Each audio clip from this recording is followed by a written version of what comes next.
सगळं संपल्यासारखंच वाटतंय काका. नाही अमल, जरी त्यांच्या पत्नी आणि 4 मुलांचा मृत्यू झाला, परंतु या भारत देशातील कोट्यानुकोटी परिवारांचा व लेकरांचा हा विचार त्यांच्या मनात होताच. जरी मला मधुमेह, स्नायुरोग, संधिवात आणि कितीतरी रोगांनी जखडले असले तरी सुद्धा मी माझ्या शेवटच्या श्वासापर्यंत माझ्या लेकरांसाठी संघर्ष करत राहील, असे ते म्हणत. तशातच भारताला स्वातंत्र्य देण्यापूर्वी इंग्रजांना भारतीयांकडून हे जाणून घ्यायचे होते की स्वातंत्र्यानंतर ते कोणत्या शासन पद्धतीचे पालन करतील. शासन पद्धती हे काय असतं? असे शासन ज्यामध्ये लोकशाही, हुकुमशाही असे 2 प्रकार आहेत. पण त्यावेळी बाबासाहेबांना लोकशाही पद्धतीच आणायची होती. स्वतंत्र भारतानंतर देशासमोर संकट उभे होते की आपली राज्यघटना कोण लिहिणार. राज्यघटना ती बाबासाहेबांनी लिहिली ना? बरोबर ओळखलं. पददलितांचे हक्क सुरक्षित करण्यासाठी बाबासाहेबांना घटना समितीत जायचे होते. पण बाबासाहेब घटना समितीत पोहोचू नये म्हणून त्यांच्या विरोधकांनी अनेक प्रयत्न केले, परंतु त्यांचे प्रयत्न नाकामी झाले आणि पंडित जवाहरलाल नेहरू यांनी संविधान मसुदा समितीच्या अध्यक्षपदी बाबासाहेबांची निवड केली. अहोरात्र परिश्रम करून त्यांनी 2 वर्षे 11 महिने 18 दिवसात संविधान लिहून तयार केले आणि 26 जानेवारी 1949 रोजी आपल्या देशाला अर्पण केले व त्याची अंमलबजावणी 1950 पासून करण्यात आली. एवढे जीवनातील उतार चढाव सहन करून सुद्धा न खचता न डगमगता ते झटतच राहिले. मी तर हे बघून खूप प्रभावित झालो.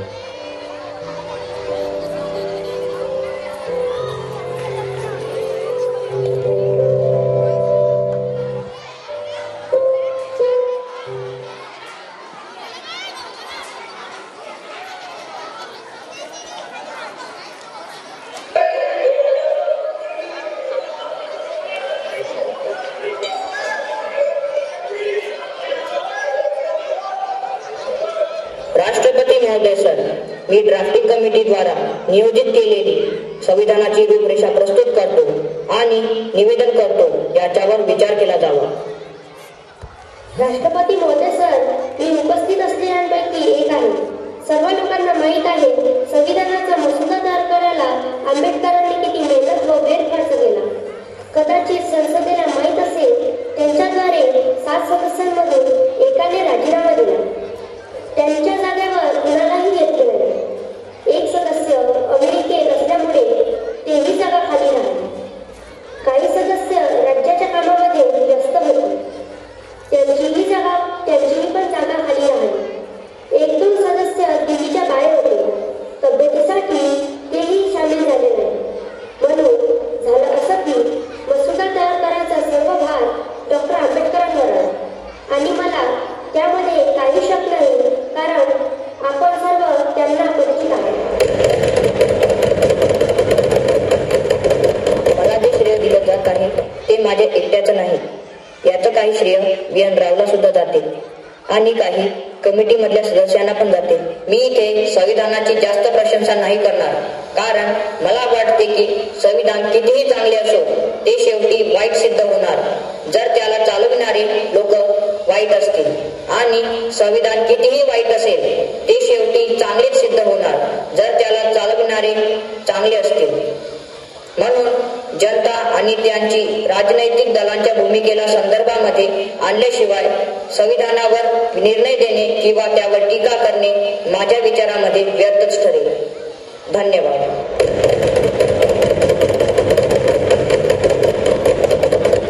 मी आसनावर बसून सर्व दिवसांची कार्यवाही पाहून मला असा अनुभव आला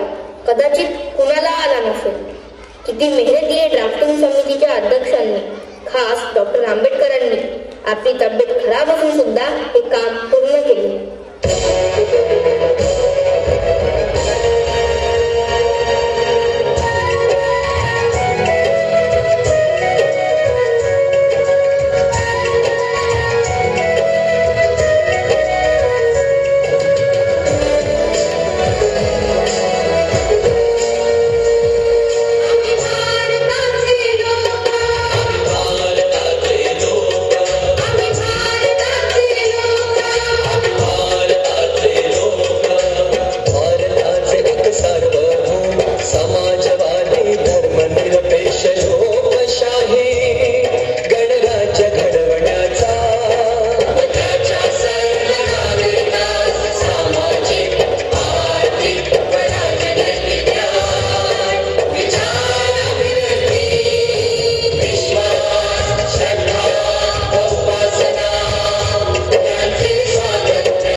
आणि अशा प्रकारे 26 नोव्हेंबर 1949 रोजी 2 वर्षे 11 महिने 18 दिवस अहोरात्र झटून या भारत देशाला संविधान डॉक्टर बाबासाहेब आंबेडकरांनी अर्पण केले.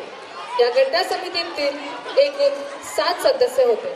Doctor Babasaheb Ambedkar, doctor K M. Munshi, N. Madhavrao, Mohammad Saadulla, T T. Krishnamachari, N. Gopalaswami Ayyangar, Syed या त्यातील एका व्यक्तीने त्यांच्या आरोग्य समस्येमुळे राजीनामा दिला होता. त्यांच्या जागी एन. माधव यांची नियुक्ती करण्यात आली होती. त्यानंतर एका सदस्याचे 1948 मध्ये निधन झाले होते आणि त्यांची जागा टी.टी. कृष्णमाचारी यांनी घेतली होती. एकाने सभागृहाचा राजीनामा दिला होता. एक मरण पावले होते, एक परदेशी होते आणि एक व्यक्ती राजकारणात गुंतलेली होती. अर्धे लोक दिल्लीपासून दूर होते आणि यामुळे संविधानाच्या मसुदा तयार करण्याचा भार बाबासाहेबांवरती पडला. संविधानामधून प्रत्येक माणसाला त्याचे अधिकार, समता, बंधुता, स्वातंत्र्य देण्याचे कार्य डॉक्टर बाबासाहेब आंबेडकर यांनी केले. रुतबा मेरे सर को तेरे संविधान से मिला है, रुतबा मेरे सर को तेरे संविधान से मिला है, यह सम्मान भी मुझे तेरे संविधान से मिला है, यह सम्मान भी मुझे तेरे संविधान से मिला है. औरों को जो मिला है वो मुकद्दर से मिला होगा, औरों को जो मिला है वो मुकद्दर से मिला होगा. हमें तो मुकद्दर भी तेरे संविधान से मिला है, हमें तो मुकद्दर भी तेरे संविधान से मिला है. यानंतर तुमच्या समोर घेऊन येत आहेत 5वी, 6वी, 7वी आणि 8वी चे विद्यार्थी एक डान्स परफॉर्मन्स.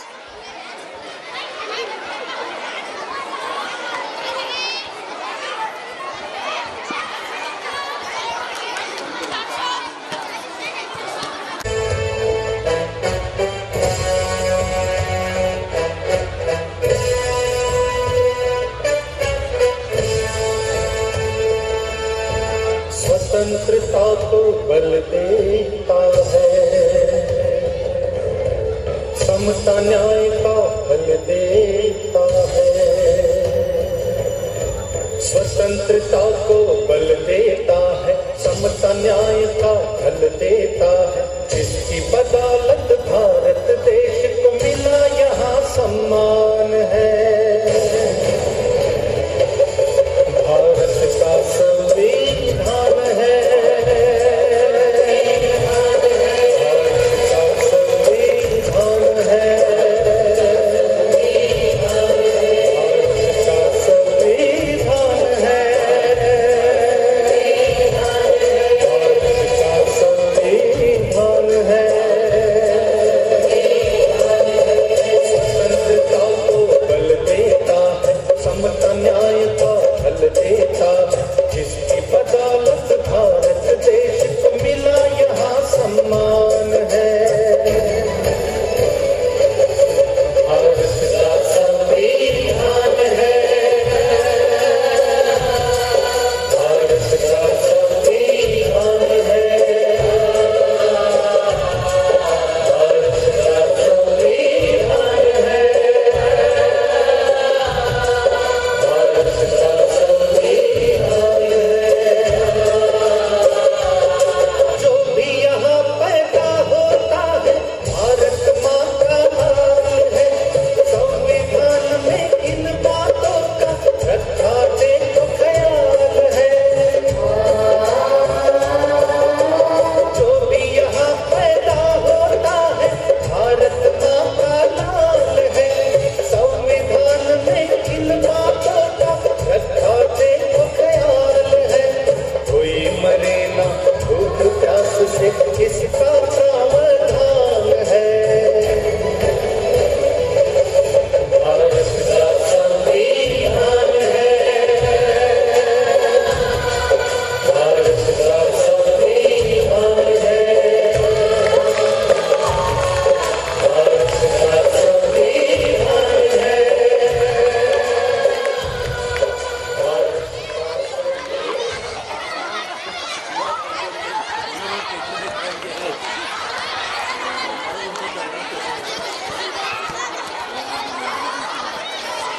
बघितलं समज. आणि म्हणूनच आपण बाबासाहेबांना भारतीय राज्यघटनेचे शिल्पकार म्हणून संबोधतो.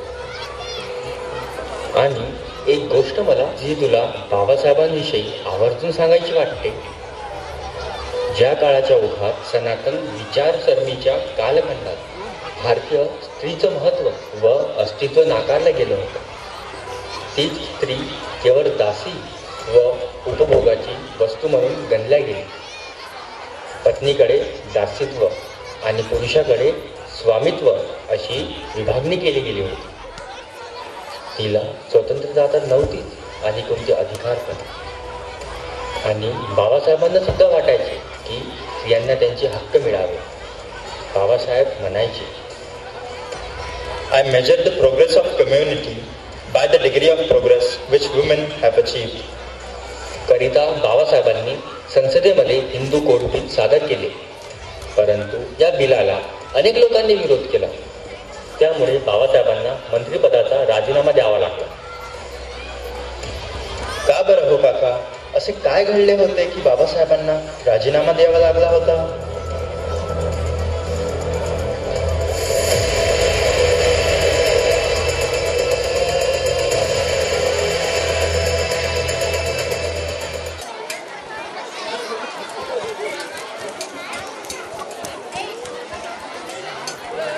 Hindu code bill, Hindu code bill.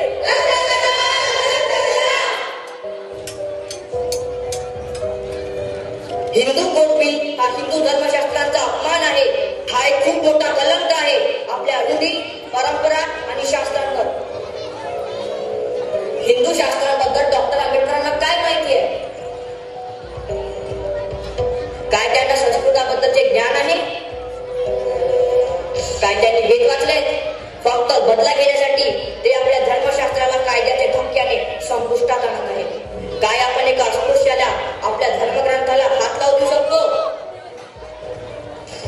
सांगा आता तुम्हीच. नाही, आपण कधीच एका अस्पृश्याला आपल्या धर्मग्रंथाला हात लावू देणार नाही. ते डॉक्टर आंबेडकर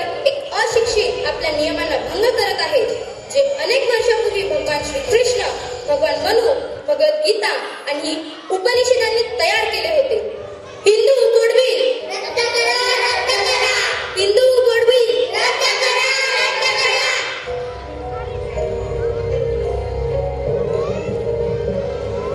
माझे भाई बहिणींनो, हे बिल तर मी तुमच्या हितासाठी मांडले. तुम्हाला तुमची भलाई नको का? तुम्ही हे बिल रद्द करण्याची तारीख का बरं लावता? बाबासाहेब, आम्हाला माफ करा. आम्हाला कळते हे बिल आमच्या भल्याचे आहे, पण काय करणार? आमच्या घरातल्या पुरुषांनी आम्हाला धमकी दिली आहे की जर बाबाच्या विरोधात घोषणा दिली नाही तर ते आम्हाला घटस्फोट देतील.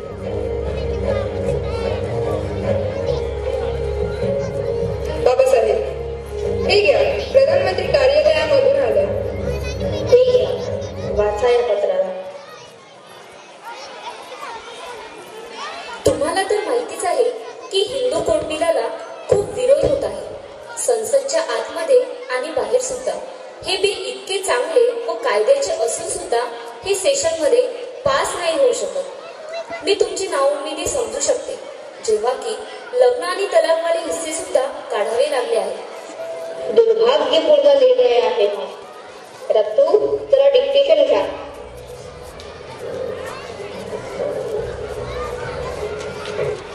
खूप दिवसाआधीपासून मी मंत्रिपदाचा राजीनामा देण्याचा विचार करत होतो, परंतु फक्त हिंदू कोड बिलची अंमलबजावणी होईल या आशेने राजीनामा देण्याचे थांबवून ठेवले होते. परंतु या बिलाच्या मृत्यूसोबतच जेव्हा विवाह आणि तलाकवाला हिस्सा सुद्धा संपवून टाकला तर मला संसदचा सदस्य राहण्यात काही रस नाही. म्हणून मी कायदेमंत्री पदाचा राजीनामा देण्याचे ठरवले आहे.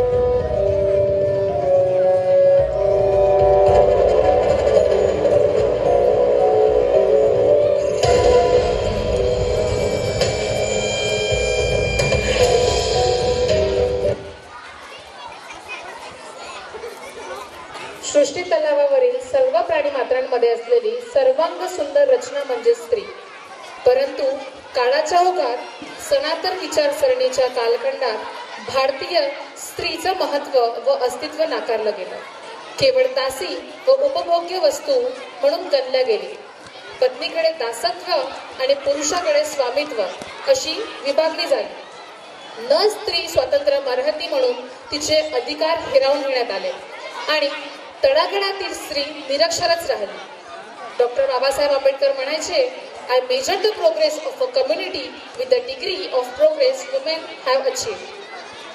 डॉक्टर बाबासाहेब आंबेडकरांनी रात्रंदिवस खपून जीवाचे रान करून प्रत्येक कलमाच्या कायद्याच्या दृष्टीने काटेकोर अभ्यासपूर्वक मांडणी केली. या बिलाचे 9 भाग व 139 कलमे होती. परंतु आपण आता बघितल्याप्रमाणे ते संसदमध्ये पास झाले नाही व बाबासाहेबांनी 17 सप्टेंबर 1951 रोजी कायदेमंत्री पदाचा राजीनामा दिला. परंतु कालांतराने तात्कालीन सरकारच्या लक्षात आले की देशाच्या विकासासाठी स्त्रियांची प्रगती होणे आवश्यक आहे आणि हिंदू कोड बिलातील भागांवर पुनर्विचार करण्यात आला व हळूहळू स्त्रियांच्या अधिकाराचा समावेश करण्यात आला आणि ते अधिकार मिळाल्यामुळे आज आपण बघत आहोत की प्रत्येक क्षेत्रात स्त्रिया प्रगती करत आहेत. आज जेव्हा आपण बघतो तर आज जेव्हा महिलांना अधिकार मिळालेले आहेत तर कोणी डॉक्टर, कोणी इंजिनियर, कोणी शिक्षक तर कोणी जसं सुनीता विलियम्स सारख्या स्त्रिया अवकाशात सुद्धा झेप घेत आहेत. तर आपण सर्वांनी डॉक्टर बाबासाहेब आंबेडकरांना एकदा थँक्स बाबासाहेब म्हणावं अशी मी सर्वांना विनंती करते. थँक्स बाबासाहेब.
जो धम्मदीक्षेचा सोहळा होणार आहे तर त्यामध्ये जेव्हा डॉक्टर बाबासाहेब आंबेडकर प्रतिज्ञा घेतील तर त्यावेळी प्रेक्षकांना माझी एक विनंती आहे की ज्यांना शक्य असेल त्यांनी आपापल्या जागेवर उभे व्हायचे आहे आणि बाबासाहेबांच्या सोबतच प्रतिज्ञा घ्यायची आहे.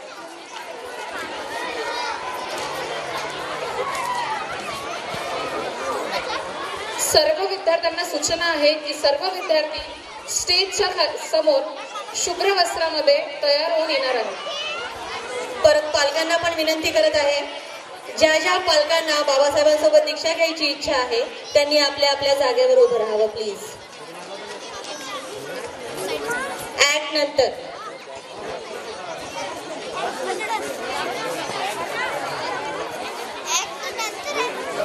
जेव्हा ऍक्ट होणार आहे त्यावेळी घ्यायचे आहे. तर आता तुम्ही तुमच्या जागेवर बसू शकता.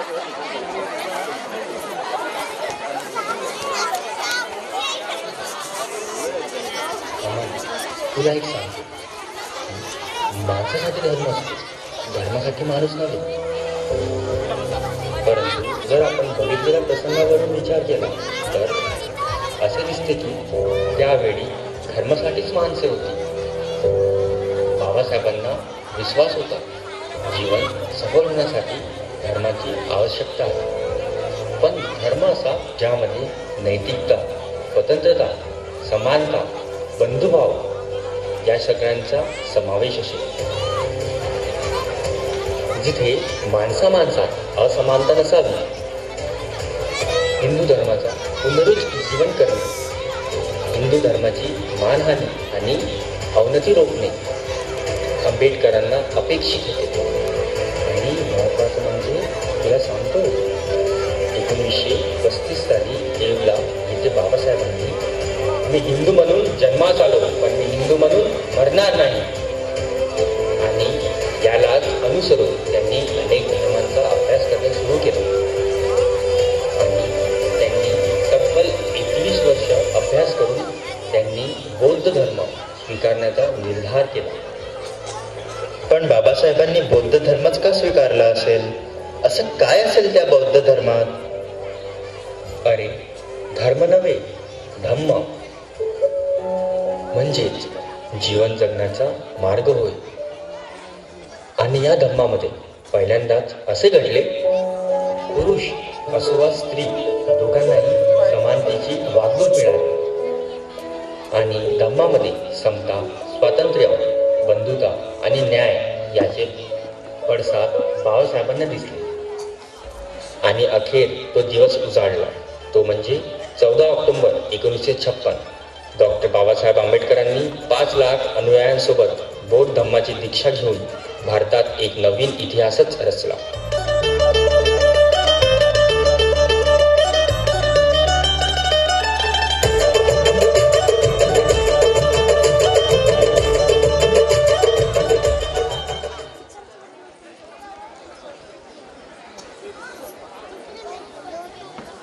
भगवान बुद्ध की जय, बाबासाहेब की जय, भगवान बुद्ध की जय, बाबासाहेब की जय.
शरणं गच्छामि संघं शरणं गच्छामि पाणातिपाता वेरमणि सिक्खापदं समाधियामि पाणातिपाता वेरमणि सिक्खापदं समाधियामि अधिन्नदाना वेरमणि सिक्खापदं समाधियामि अधिन्नदाना वेरमणि सिक्खापदं समाधियामि कामेषु मिच्छाचारा वेरमणि सिक्खापदं समाधियामि कामेषु मिच्छाचारा वेरमणि सिक्खापदं समाधियामि मूसावादा वेरमणि सिक्खापदं समाधियामि मुसावादा वेरमणि सिक्खापदं समाधियामि सुरामेरय मज्जपमादठाना वेरमणि सिक्खापदं समाधियामि सुरामेरय मज्जपमादठाना वेरमणि सिक्खापदं समाधियामि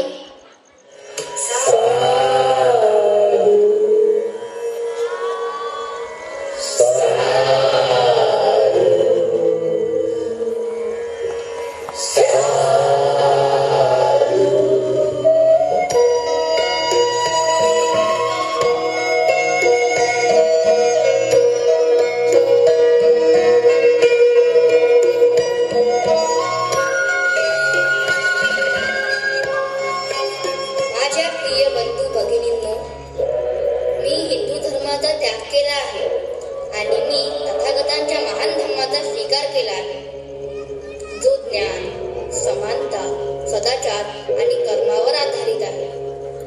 ऐका माझ्या बंधू भगिनींनो, मी हिंदू नाही आणि अस्पृश्यही नाही. मी एक मुक्त माणूस आहे, एक साधारण मनुष्य, जो या हानिकारक समाजाच्या व्यवस्थेचा गुलाम नाही आहे. आणि त्यासाठीच माझ्या बंधू भगिनींनो, मी ही प्रतिज्ञा करतो की मी माझं पुढील आयुष्य मी धर्माचा प्रचार आणि प्रसार करण्यासाठी खर्च करणार. आणि जो दाखवलेल्या मार्गाचा अवलंब करण्यास तयार आहे, त्यांनी माझ्यासोबत शपथ ग्रहण करा. सर्व मनुष्य मात्र समान आहे असे मी मानतो. सर्व मनुष्य मात्र समान आहे असे मी मानतो. मी समता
न्यूजला प्रेक्षकांना स्पेशली मी धन्यवाद म्हणू इच्छिते. आणि 14 ऑक्टोबर 1956 जणू आजचा दिवस आपल्या मुलांनी आपल्याला मागे काळामध्ये लोटून नेलं होतं आणि असं वाटत होतं की खरंच बाबासाहेब आंबेडकरांसोबत आज आपण प्रतिज्ञा घेत आहोत. आणि यानंतर एक शेवटचा प्रसंग राहिलेला आहे म्हणजे महापरिनिर्वाण प्रसंग, तर तो आपण पाहूया.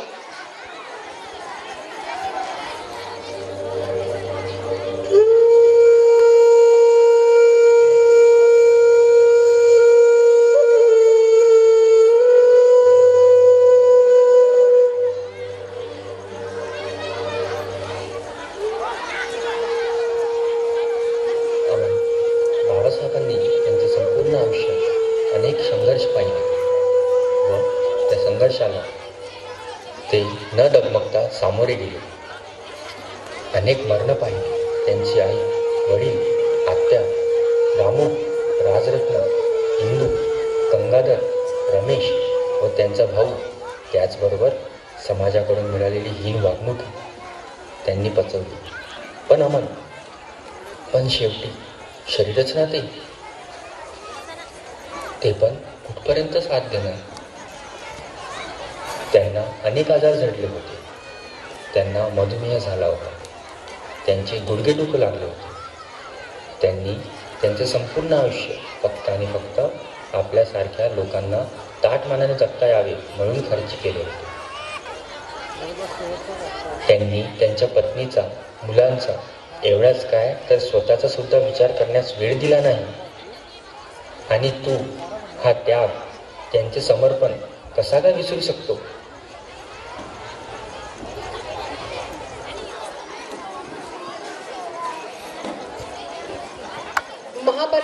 महापरिनिर्वाणाच्या ऍक्ट नंतर जेव्हा शेवट होणार त्यावेळी स्टेजचा जो उजवा भाग आहे म्हणजे हा जो डायस आहे तर सर्वांना बाबासाहेब आंबेडकरांना वंदन करण्यासाठी या स्टेजवर या साईडनी चढायचं आहे आणि डाव्या साईडनी उतरायचं आहे.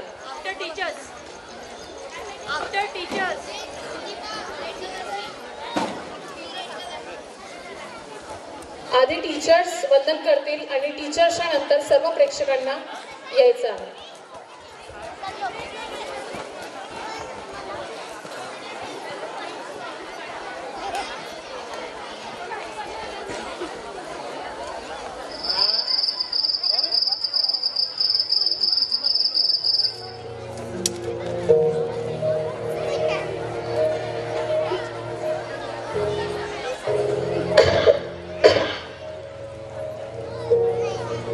पुरे झाले का? आता जेवून घ्या आणि थोडासा आराम करा. बघा किती उशीर झाला आहे. हो ग, जेवतो थोड्या वेळाने. अजूनही खूप कामे बाकी आहे. ते ताट तिथे ठेव, मी थोड्या वेळाने करेल जेवण.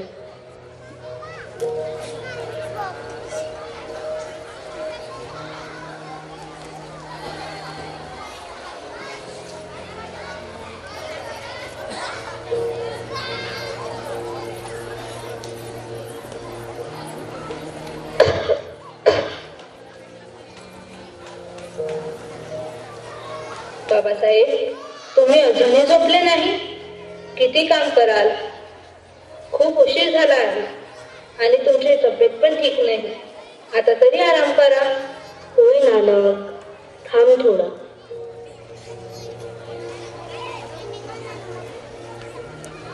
ठीक आहे बाबासाहेब, तुम्ही अजूनही जेवलात नाही. आता तरी तुमचं लिखाण थांबवा. 2 घास खाऊन घ्या आणि थोडा आराम करा. नाही नाही दत्तू, मला बरं वाटत नाही. माझी काहीही खायची इच्छा नाही. नाही बाबासाहेब, तुम्हाला थोडं तरी खावंच लागेल. समाजाला तुमची गरज आहे. बरं नानक, खातो 2 घास तुझ्या समाधानासाठी.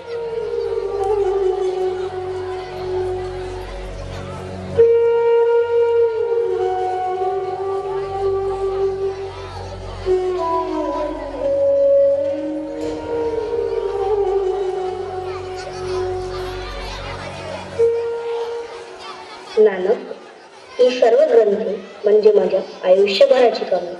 नानक, यांमध्ये वेगवेगळ्या जाती धर्माची ग्रंथ, अर्थशास्त्र, समाजशास्त्र, वेगवेगळ्या तत्वज्ञानाचे ग्रंथ आहेत.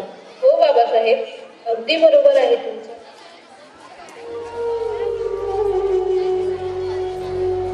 कबीर कहे ये जग अंधा, कबीर कहे ये जग अंधा, अंधी जैसी गाय बछड़ा था सो मर गया, कबीर कहे ये जग अंधा, कबीर कहे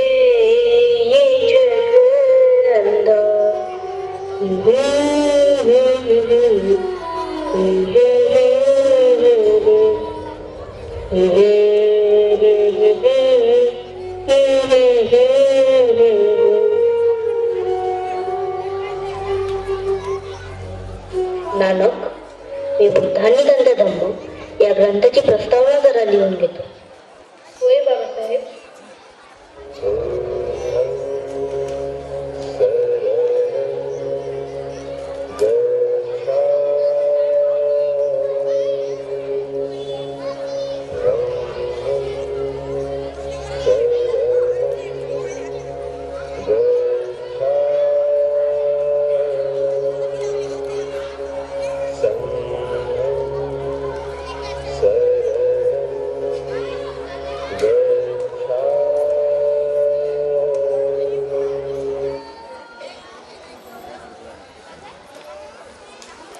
नानक, मला जरा अत्रे, जोशी यांना पाठवायची पत्रे दे बरं, त्यांनाही थोडं बघून घेतो. होय बाबासाहेब.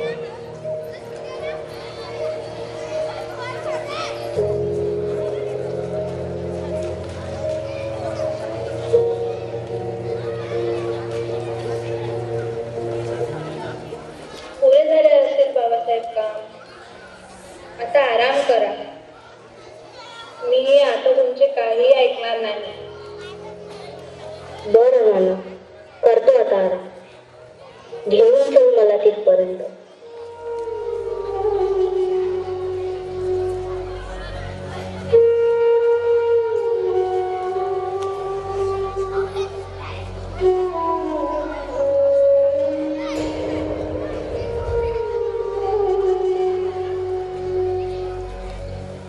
आतापर्यंत माझा समाज हा वेगवेगळ्या रूढी परंपरांमध्ये कितपत पडला होता.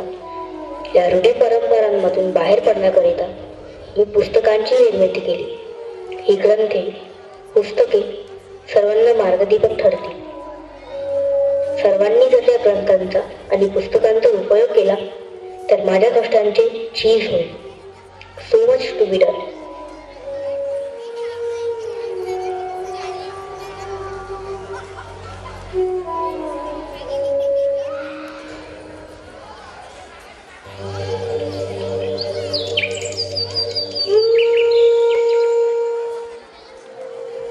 बाबासाहेब, बाबासाहेब, उठा. सकाळ झाली. बाबासाहेब, बाबासाहेब, बाबासाहेब, नानक, काय झालं बाईसाहेब? नानक बघ ना, काही बोलत नाहीये. बाबासाहेब, उठा ना. तुम्ही बोलत का नाही आहे? बाबासाहेब, बाबासाहेब, बघा मी आलो. मला काहीतरी काम सांगा बाबासाहेब. उठा ना बाबासाहेब. बाबासाहेब उठा ना. काहीतरी सांगा बाबासाहेब. बाबासाहेब,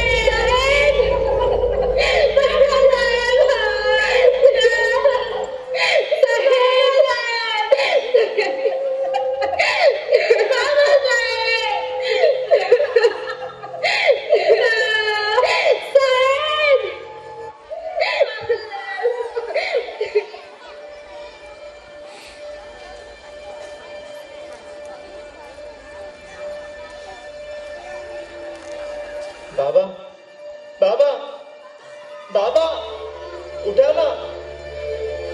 तुम्ही का उठत नाहीये? बाबा, बाबा, उठा ना.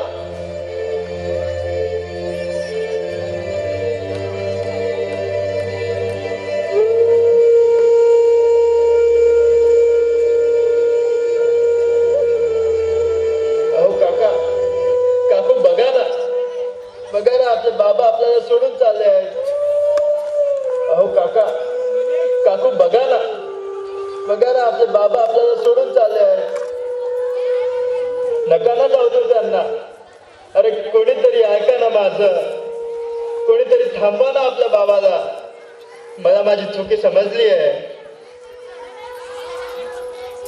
तुमच्या जीवनात झालेल्या तुमच्या अपमानासमोर माझ्या आयुष्यातील झालेला अपमान हा तीड मात्रही नाही. मी घेतलेला निर्णय चुकीचा आहे. मी कधीच आयुष्यात हार मानणार नाही. मी तुम्हाला वचन देतोय, माझ्या आयुष्यात येणाऱ्या प्रत्येक संघर्षाला न डगमगता न हारता मी नक्कीच सामोरे जाईल. बाबा उठा ना, पण बाबा उठा ना.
राहिली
चंदनाच्या चितीवर झोपल्या तया कोणी कार्तिक चंदनाच्या चितीवर झोपल्या तया कोणी मी होतात झोपतो मी होतात झोपतो तुम्हाला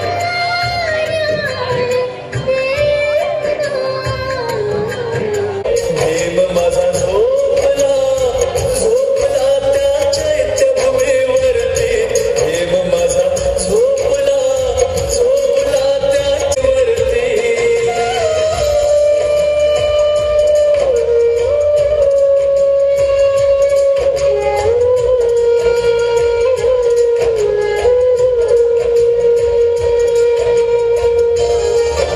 साठी झाली रे आज ही गर्दी प्रेम माझा झोपला झोपला त्या चैत्यभूमीवरती प्रेम माझा झोपला झोपला त्या चैत्यभूमीवरती प्रेम माझा झोपला झोपला त्या चैत्यभूमीवरती प्रेम माझा झोपला झोपला त्या